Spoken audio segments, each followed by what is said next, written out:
ನಮಸ್ತೆ, ಜೈ ಹಿಂದ್. ನಾನು ನಿಮ್ಮೆಲ್ಲರ ಮೆಚ್ಚಿನ ಸೈನಿಕ ಮೈಸೂರಿನ ಸಂಸ್ಥಾಪಕ ಮತ್ತು ಎಕ್ಸ್ ಬ್ಲಾಕ್ ಗ್ರೌಂಡ್ ಶ್ರೀಧ ಸಿಎಂ. ಈ ಒಂದು ವಿಡಿಯೋ ಅಗ್ನಿಪಥ ಸ್ಕೀಮ್ ಬಗ್ಗೆ ಕೊಡ್ತಾರಂತ ವಿಡಿಯೋ. ಬಹಳಷ್ಟು ಮಕ್ಕಳು 4-5 ತಿಂಗಳಿಂದ ಕೇಳ್ತಾನೆ ಇದ್ದಾರೆ sir, online application next year ಯಾವಾಗ ಬಿಡ್ತಾರೆ ಸರ್? 2025 ಅಪ್ಲಿಕೇಶನ್ ಬಿಡೋದು ಯಾವಾಗ ಸರ್? ಏಜ್ ಎಲಿಜಿಬಿಲಿಟಿ ಕ್ರೈಟೇರಿಯಾ ಏನಿರುತ್ತೆ? ಸೆಲೆಕ್ಷನ್ ಪ್ರೊಸೆಸ್ ಸೇಮ್ ಇರುತ್ತೆ, ಬದಲಾವಣೆ ಆಗುತ್ತಾ? ಈ ತರ ಹಲವಾರು ಗೊಂದಲಗಳನ್ನ ಮಕ್ಕಳೊಳಗೆ ಕೇಳ್ತಾನೆ ಇದ್ದಾರೆ. ಈಗಾಗಲೇ ಎಷ್ಟೋ ನಮ್ಮ ಸೇನಾಭಿಮಾನಿಗಳು ಸೋಷಿಯಲ್ ಮೀಡಿಯಾದಲ್ಲಿ ಕೂಡ ಅಪ್ಡೇಟ್ ಮಾಡ್ತಾನೆ ಇದ್ದಾರೆ. ಬಹಳ ಸಂತೋಷ.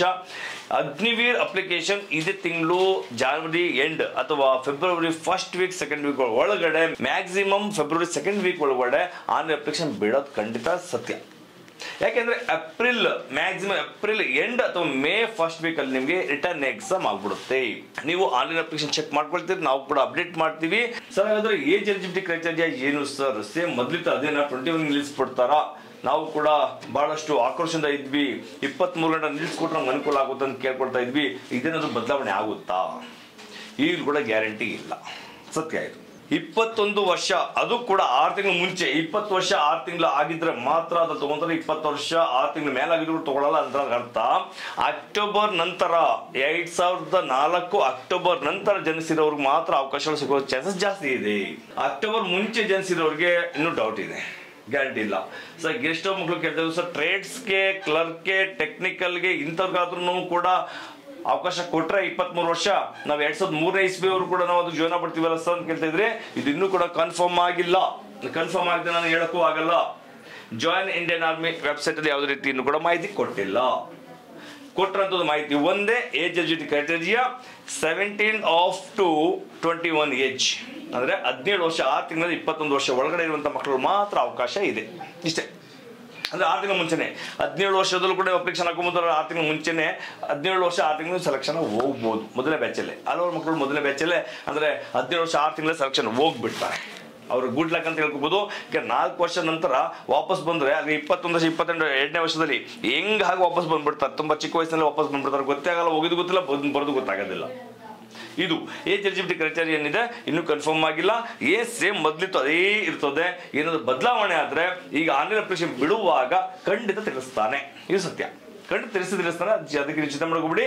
ಅಪ್ಲಿಕೇಶನ್ ಹಾಕ್ಬೇಕಿದ್ರು ಕೂಡ ನಿಮ್ಗೆ ಗೊತ್ತಾಗುತ್ತೆ. ಸರ್ ಹಾಗಾದ್ರೆ ಎಜುಕೇಶನ್ ಸೇಮ್ ಇರುತ್ತೆ. 8th ಓದಿದಂಥ ಮಕ್ಕಳೊಳಗೆ, 8th ಪಾಸ್ ಆಗಿರೋಂಥ ಮಕ್ಕಳೊಳಗೆ ನೀವು ಟ್ರೇಡ್ಸ್ಗೆ ಅಪ್ಲಿಕೇಶನ್ ಹಾಕೊಬೋದು. 10th ಆಗಿದ್ರು ಕೂಡ ಟ್ರೇಡ್ಗೆ ಅಪ್ಲಿಕೇಶನ್ ಹಾಕಿರ್ಬೋದು. ಜಸ್ಟ್ ಪಾಸ್ ಆಗಿದ್ರೆ ಸಾಕು, ಅದಕ್ಕೇನು ಪರ್ಸೆಂಟೇಜ್ ಏನು ಬೇಕಿಲ್ಲ. ಜಸ್ಟ್ ಪಾಸ್ ಆಗಿದ್ರು ಕೂಡ 10th ಮೇಲೆ 8th ಮೇಲೂ ಕೂಡ ನೀವು ಸೆಲೆಕ್ಷನ್ ಹೋಗ್ಬೋದು. ಟ್ರೇಡ್ಸ್ ಮೇಲೆ ಮಾತ್ರ. ಜಿಡಿಗೆ ಹೋಗ್ಬೇಕು ಅಂದ್ರೆ ಎಜುಕೇಶನ್ ಅಲ್ಲಿ 10th ಅಲ್ಲಿ 45% ಓವರ್ ಆಲ್ ಸಬ್ಜೆಕ್ಟ್ ಇರಲೇಬೇಕು. ಅಗ್ರಿಗೇಟೆಡ್ ಸಬ್ಜೆಕ್ಟ್, ಈ ಸಬ್ಜೆಕ್ಟ್ ಅಲ್ಲಿ 33% ಮಿನಿಮಮ್ ಇರಬೇಕು. 33% ಮಿನಿಮಮ್, ಅದಕ್ಕಿಂತ ಕಡಿಮೆ ತಗೊಳ್ಳೋದಿಲ್ಲ. ಕ್ಲಿಯರ್? ಎಜುಕೇಶನ್ ಅಲ್ಲಿ ನೀವು 12th ಪಾಸ್ ಆಗಿದ್ರು ಕೂಡ, ಡಿಗ್ರಿ ಪಾಸ್ ಆಗಿದ್ರು ಕೂಡ, ಏನೇ ಎಜುಕೇಶನ್ ಆಗಿರ್ಲಿ 10th ಅಲ್ಲಿ ಮಾತ್ರ ಕೇಳಿರುವಂಥದ್ದು ಇಷ್ಟು ಪರ್ಸೆಂಟೇಜ್. ಸರ್ 12th ಮೇಲೆ ಅಪ್ಲಿಕೇಶನ್ ಹಾಕ್ಬೋದಾ? 12th ಮೇಲೆ ನೀವು ಸೈನ್ಸ್ ಕ್ಯಾಂಡಿಡೇಟ್ ಆಗಿದ್ರೆ, ಕಾಮರ್ಸ್ ಕ್ಯಾಂಡಿಡೇಟ್ ಆಗಿದ್ರೆ ಮಾತ್ರ ನಿಮಗೆ 2 ಅವಕಾಶ ಇದೆ. ಏನಪ್ಪ ಅದು? ನೀವು ಟೆಕ್ನಿಕಲ್ಗೆ ಸೆಲೆಕ್ಷನ್ ಆಗ್ಬೋದು. ಕ್ಲರ್ಕ್, ಏನು ಹೊಸ ಹೆಸರು, ಆಫೀಸ್ ಅಸಿಸ್ಟೆಂಟ್ ಅಂತ ಹೆಸರು ಬಂದಿದೆ, ಅದಕ್ಕೆ ನೀವು ಅಪ್ಲಿಕೇಶನ್ ಹಾಕೊಬಹುದು. ಜಿಡಿಗೆ ಆಲ್ರೆಡಿ ಅದು ಕೂಡ ಎಲಿಜಿಬಲ್ ಇದೆ. ನೀವು ಯಾರು ಟೆಕ್ನಿಕಲ್ಲು ಆಫೀಸ್ ಅಸಿಸ್ಟೆಂಟ್ಗೆ ಅಪ್ಲಿಕೇಶನ್ ಹಾಕಿದ್ದೀರಾ, ಜಿಡಿ ಕೂಡ ನೀವು ಎಲಿಜಿಬಲ್ ಇದ್ದೀರಾ, ಏನು ಸಮಸ್ಯೆ ಇಲ್ಲ. ನರ್ಸಿಂಗ್ ಅಸಿಸ್ಟೆಂಟ್ ಕೂಡ ಅಪ್ಲಿಕೇಶನ್ ಹಾಕೊಬಹುದು. ಅದು ಏಜ್ ಎಲಿಜಿಬಿಲಿಟಿ ಕ್ರೈಟೇರಿಯಾ ಸ್ವಲ್ಪ ಜಾಸ್ತಿ ಇದೆ. 23 ತನಕ ಕೊಡ್ತಾರೆ. ಅದರಲ್ಲಿ ನರ್ಸಿಂಗ್ ಅಸಿಸ್ಟೆಂಟ್ ಮಾತ್ರ 23 ವರ್ಷ ತನಕ ನಿಮಗೆ ಅವಕಾಶ ಇದೆ. ಇದು ಸತ್ಯ. ಹಾಗಾದ್ರೆ ಸರ್ ರಿಟರ್ನ್ ಎಕ್ಸಾಮ್ಗೆ ಸಬ್ಜೆಕ್ಟ್ ಯಾವ್ದು ಇರುತ್ತೆ, ಎಷ್ಟು ಕ್ವಶನ್ಸ್ ಇರುತ್ತೆ, ಎಷ್ಟು ಮಾರ್ಕ್ಸ್ ಇರುತ್ತೆ? ರಿಟರ್ನ್ ಎಕ್ಸಾಮ್ಗೆ ಇರುವಂತ subject maths, science, GK, mental ability. Maths 15 questions, each question 2 marks 30 marks. Science 15, each marks 2 marks 30 marks. GK 15 questions, each question 2 marks 30 marks. Mental ability 5 questions, each question 2 marks 10 marks. Total ನಿಮಗೆ 100 ಮಾರ್ಕ್ಸ್ಗೆ ಈ exam conduct ಮಾಡಲಾಗ್ತದೆ. Sir ಹಾಗಾದ್ರೆ 35 marks ತಗೊಂಡು pass ಆಗ್ಬಿಡ್ತಾನ? ಆಗಿಲ್ಲ. ಇದರಲ್ಲಿ cut off ನಿಲ್ಲಿಸ್ತಾನೆ. ಹೆಚ್ಚಿನ ಮಕ್ಕಳು score ಚೆನ್ನಾಗಿ ಮಾಡ್ಬಿಟ್ಟಿದ್ರೆ ಅದು ಹೈಗೂ ನಿಂತ್ಕೋಬಹುದು, 60ಗೂ ನಿಂತ್ಕೋಬಹುದು, 70ಗೂ ನಿಂತ್ಕೋಬಹುದು, 80ಗೂ ನಿಂತ್ಕೋಬಹುದು, ಹೇಳಕ್ಕಾಗಲ್ಲ. ಇಲ್ಲ ಎಕ್ಸಾಮ್ ತುಂಬ ಟಫ್ ಇತ್ತು, ಮಕ್ಕಳು ಸ್ಕೋರ್ ಜಾಸ್ತಿ ಮಾಡೋಕ್ಕಾಗಿಲ್ಲ, 30ಗೂ ನಿಲ್ಬೋದು, 35ಗೂ ನಿಲ್ಬೋದು, 40ಗೂ ನಿಲ್ಬೋದು, ಹೇಳಕ್ಕಾಗಲ್ಲ. ಕಟ್ ಆಫ್ ಮೇಲೆ ಡಿಪೆಂಡ್ ಆಗ್ತದೆ. ಸರ್ ಹಾಗಾದ್ರೆ ಫಿಸಿಕಲ್ ಸ್ಟ್ಯಾಂಡರ್ಡ್ ಏನು? Physical standard same PET physical efficiency test ಏನಿದೆ 1600 ಮೀಟರ್ ರನ್ನಿಂಗು, ಅದು 5.5 ನಿಮಿಷ ಒಳಗಡೆ ಬಂದರೆ ಫಸ್ಟ್ ಗ್ರೂಪ್ 60 ಮಾರ್ಕ್ಸ್ ಸಿಗುತ್ತೆ. 5.5 ನಿಮಿಷದಿಂದ 5:45 ನಿಮಿಷ ಒಳಗಡೆ ಬಂತಂದರೆ ಸೆಕೆಂಡ್ ಗ್ರೂಪ್ ನಿಮಗೆ 48 ಮಾರ್ಕ್ಸ್ ಸಿಗುತ್ತೆ. 10 ಪುಲಪ್ಸ್ ಪ್ರಾಪರ್ ಆಗಿ ಹೊಡೆದ್ರೆ ನಿಮಗೆ 40 ಮಾರ್ಕ್ಸ್ ಸಿಗುತ್ತೆ. 6 ಪುಲಪ್ಸ್ ಮಿನಿಮಮ್ ಹೊಡಿಲೇಬೇಕು ನೀವು ಪಾಸ್ ಆಗಲಿಕ್ಕೆ. 6ರಿಂದ 10 ಪುಲಪ್ಸ್, ಎಷ್ಟು ಪುಲಪ್ಸ್ ಹೊಡಿತೀರೋ ಅಷ್ಟೇ ನಿಮ್ಮ ಮಾರ್ಕ್ಸ್ ಇನ್ಕ್ರೀಸ್ ಆಗ್ತಾ ಹೋಗ್ತದೆ. 9 ಫೀಟ್ ಡಿಚ್ ಇರುತ್ತೆ, ಇದು ಕ್ವಾಲಿಫೈ ಆಗಲೇಬೇಕು. ಜಿಗ್ಜಾಗ್ ಬ್ಯಾಲೆನ್ಸಿಂಗ್ ಇರುತ್ತೆ, ಇದು ಕ್ವಾಲಿಫೈ ಆಗಲೇಬೇಕು. ಇದು ನಿಮಗೆ ಫಿಸಿಕಲ್ ಸ್ಟ್ಯಾಂಡರ್ಡ್ ಅಂದರೆ ಫಿಸಿಕಲ್ ಫಿಟ್ನೆಸ್ ಅಲ್ಲಿ ಬರುವಂಥ ಈ ಇವೆಂಟ್ಸ್ಗಳಲ್ಲಿ ಸೆಲೆಕ್ಷನ್ ಆಗಲೇಬೇಕು. ನೆಕ್ಸ್ಟ್ PST ಏನಿರ್ತದೆ ಸರ್ ಫಿಸಿಕಲ್ ಸ್ಟ್ಯಾಂಡರ್ಡ್ ಅಂತಂದರೆ, ಅವರಿಗೆ ಹೈಟು GD ಲೆವೆಲ್ಗೆ 166 ಸೆಂಟಿಮೀಟರ್ ಕಂಪಲ್ಸರಿ ಇರಲೇಬೇಕು. ಟೆಕ್ನಿಕಲ್ಗೆ 165 ಸೆಂಟಿಮೀಟರ್ ನಡೆಯುತ್ತೆ. ಟ್ರೇಡ್ಸ್ಗೆ 165 ಸೆಂಟಿಮೀಟರ್ ನಡೆಯುತ್ತೆ. ಆಫೀಸ್ ಅಸಿಸ್ಟೆಂಟ್ಗೆ 168 ಸೆಂಟಿಮೀಟರ್ ನಡೆಯುತ್ತೆ. ಅದಕ್ಕಿಂತ ಕಡಿಮೆ ತಗೊಳ್ಳೋದಿಲ್ಲ. ಕ್ಲಿಯರ್. ನರ್ಸಿಂಗ್ ಅಸಿಸ್ಟೆಂಟ್ ಕೂಡ 165 ಸೆಂಟಿಮೀಟರ್ ನಡೆಯುತ್ತೆ. ಹೈಟ್ ಹೇಳ್ತಾರಂಥದ್ದು. ಹೈಟ್ ಇದಕ್ಕಿಂತ ಜಾಸ್ತಿ ಇದ್ರೆ ಸಮಸ್ಯೆ ಇಲ್ಲ. ನಿಮ್ಮ ಏಜ್ ಮತ್ತೆ ಹೈಟ್ ಎರಡಕ್ಕೂ ಕೂಡ ಕಂಪ್ಯಾರಿಸನ್ ಮಾಡಿ ನಿಮಗೆ ವೇಟ್ ಬೇಕಾಗುತ್ತೆ. Minimum 50 kg ಇರಲೇಬೇಕಾಗ್ತದೆ. ಇನ್ನು 10% ಅದರಲ್ಲಿ ಜಾಸ್ತಿ ತಗೊಳ್ತಾನೆ, ಕಡಿಮೆ ತಗೊಳ್ತಾನೆ, ಸಮಸ್ಯೆ ಇಲ್ಲ. ಅದಕ್ಕೆ ತುಂಬ ಕಡಿಮೆ ಇದೆ ಅಂತ ತಗೊಳ್ತಿಲ್ಲ.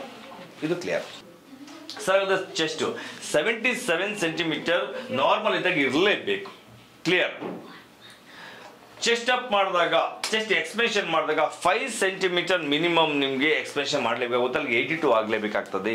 ಇದಕ್ಕೆ ಕಡಿಮೆ ತಗೊಳ್ಳೋದಿಲ್ಲ. ಚೆಸ್ಟ್ ಎಲ್ಲಿ ಹಿಡಿತಾನೆ ಸರ್? ಚೆಸ್ಟ್ ನಿಮ್ಮ ಎದೆ ಮೇಲ್ಗಡೆ ಹಿಡಿಯಲ್ಲ, ಎದೆ ಕೆಳಗಡೆ ಹಿಡಿತಾನೆ. ಚೆಸ್ಟ್ ಹಿಡಿಬೇಕಿದ್ರೆ ಎಷ್ಟೋ ಮಕ್ಕಳುಗಳು ಸರ್ ಎದೆ ಚೆನ್ನಾಗಿ ಕಾಣಿಸ್ಲಿ ಅಂತೇಳಿ ತುಂಬ ಮೇಲ್ಗಡೆಯಿಂದ ಹೆಚ್ಚು ಜಿಮ್ಗಳನ್ನ ಮಾಡಿ ಪ್ರಾಕ್ಟೀಸ್ ಮಾಡಿರ್ತಾರೆ. ಅವಾಗ ಇಲ್ಲಿ ಇರುವಂಥ ರಿಪ್ಸ್ ಎಲ್ಲ ಇದಕ್ಕೆ ವೀಕ್ ಆಗಿರ್ತದೆ, ಕಡಿಮೆ ಇರ್ತದೆ. ಅವಾಗ ಅವರ ಚೆಸ್ಟ್ ಅಳತೆ ಕಡಿಮೆ ಆಗ್ಬಿಡುತ್ತೆ. ನೆಕ್ಸ್ಟ್ ಅದು ಬಿಟ್ರೆ ಮೆಡಿಕಲ್ ಪ್ರಾಪರ್ ಆಗಿ ನಿಮಗೆ ಕಾಲ್ ಬೆರಳಿಂದ ಹಿಡಿದು ತರಗಂಡು ತಗೊಳ್ತಾನೆ. ಪ್ರೀ ಮೆಡಿಕಲ್ ಟೆಸ್ಟ್ ಮಾಡಿದ್ದೀನಿ, ಅದನ್ನು ನೀವು ಕೂಡ ಚೆಕ್ ಮಾಡ್ಬೋದು. ಪ್ರತಿಯೊಂದು ತೋರಿಸಿದ್ದೀನಿ.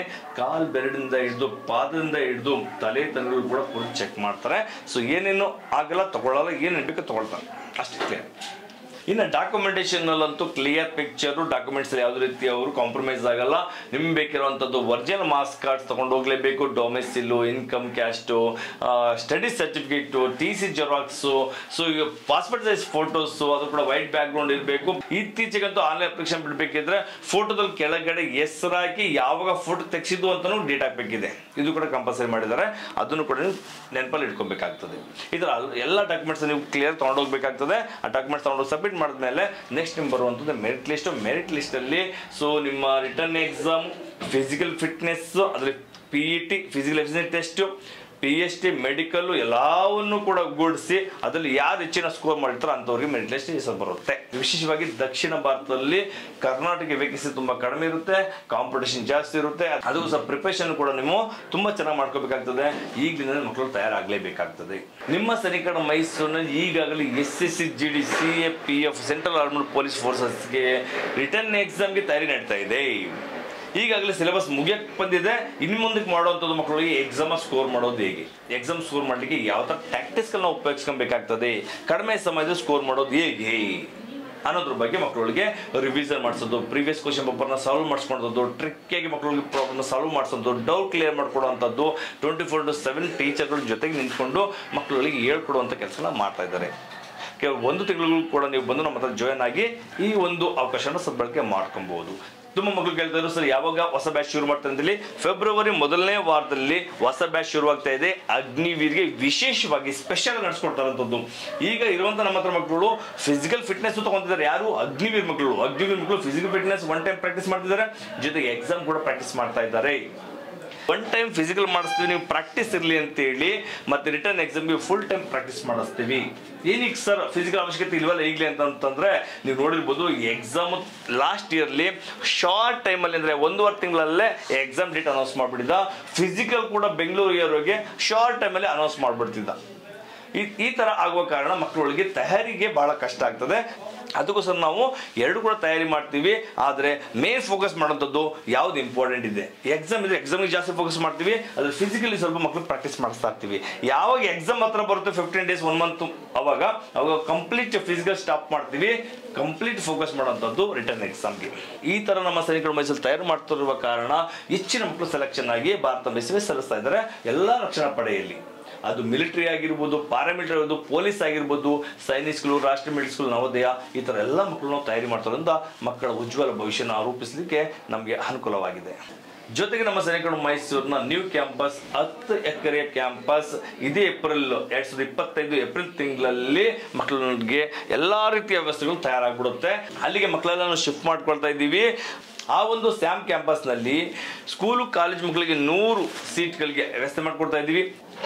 ಇನ್ನು 200 ಸೀಟ್ಗಳು ಕಾಂಪಿಟೇಟಿವ್ ಎಕ್ಸಾಮ್ಸ್ಗೆ ಬರುವಂತ ಮಕ್ಕಳಿಗೆ ನಾವು ಅವಕಾಶ ಕೊಡ್ತಾ ಇದ್ದೀವಿ. ಮಕ್ಕಳಿಗೆ ಅವಶ್ಯಕತೆಗೆ ತಕ್ಕಂತೆ ಅನುಕೂಲಕರವಾಗಿರುವಂತ ಎಲ್ಲ ಸೌಲಭ್ಯಗಳನ್ನ ನಾವು ನಮ್ಮ ಸೈನಿಕರ ಮೈಸೂರು ವತಿಯಿಂದ ತಯಾರಿ ಮಾಡ್ಕೊಳ್ತಾ ಇದ್ದೀವಿ. ಇನ್ನಷ್ಟು ಮಾಹಿತಿಗೆ ನಮ್ಮ ಸೈನಿಕರ ಮೈಸೂರು ಯೂಟ್ಯೂಬ್ ಚಾನಲ್ ನೋಡಲು ಯಾರು ಸಬ್ಸ್ಕ್ರೈಬ್ ಆಗಿ ಇಂಥ ವಿಡಿಯೋಗಳನ್ನ ಶೇರ್ ಮಾಡಿ ಇನ್ನಷ್ಟು ಯುವ ಪೀಳಿಗೆಗೆ ಹೆಲ್ಪ್ ಆಗಲಿ. Thank you. ನಮಸ್ತೆ. ಜೈ ಹಿಂದ್.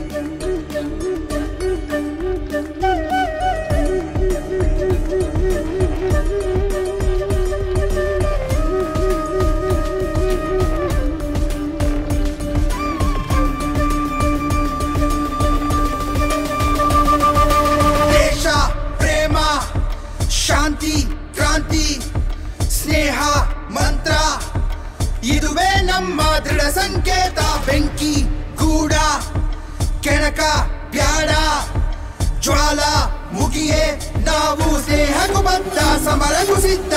बोलो भारत माता की, बोलो भारत माता की, बोलो भारत माता की. ಕನ್ನಡ ಮಾತೆಗೆ, ಕನ್ನಡ ಮಾತೆಗೆ, ಕನ್ನಡ ಮಾತೆಗೆ. ಜಯವೆನ್ನಿ ಜಯವೆನ್ನಿ ಮತ್ತೆ ಮತ್ತೆ ಜಯವೆನ್ನಿ ಮನ ತುಂಬಿ ಜಯವೆನ್ನಿ ಭಾರತಾಂಬೆಗೆ. ಜಯವೆನ್ನಿ ಜಯವೆನ್ನಿ ಮತ್ತೆ ಮತ್ತೆ ಜಯವೆನ್ನಿ ವಿಶ್ವವನ್ನೇ ಬೆಳಗಿಸುವ ಭಾರತಾಂಬೆಗೆ. ಗಂಧ ಜೀವಾದಾತು ಸತ್ಯ ಧರ್ಮದ ರೆಕ್ಕೆಯೋ ಸೈನ್ಯದ ಕಿಡಿಯು ಸಿಡಿಲಿನಂತೆ ಹತ್ತಿ ಪಡೆಯೋ ಬೇಟೆಯೋ ಯುದ್ಧಕ್ಕಾಗಿ ಸಿದ್ಧರಾಗಿ ಸಿಡಿಲ ಮರಿಗಳೇ ಹೆಜ್ಜೆ ಎರಡು ದಾರಿ ಹಲವು ವಿಶ್ವ ಗುಡಿಗಳೇ. ನಮ್ಮದಿ ಬಾವುಟ ನೀಲಿ ನವದಿ ಹಾರುತ ನಮ್ಮದಿ ಭೂಪಟ ತಾರೆಯಂತೆ ಮಿನುಗುತ್ತ ನಮ್ಮದಿ ಬಾವುಟ ತಾಯಿ ಪ್ರೀತಿ ತೋರುತ್ತ ನಮ್ಮದಿ ಭೂಪಟ ಧರ್ಮವನ್ನು ಸಾರುತ್ತ.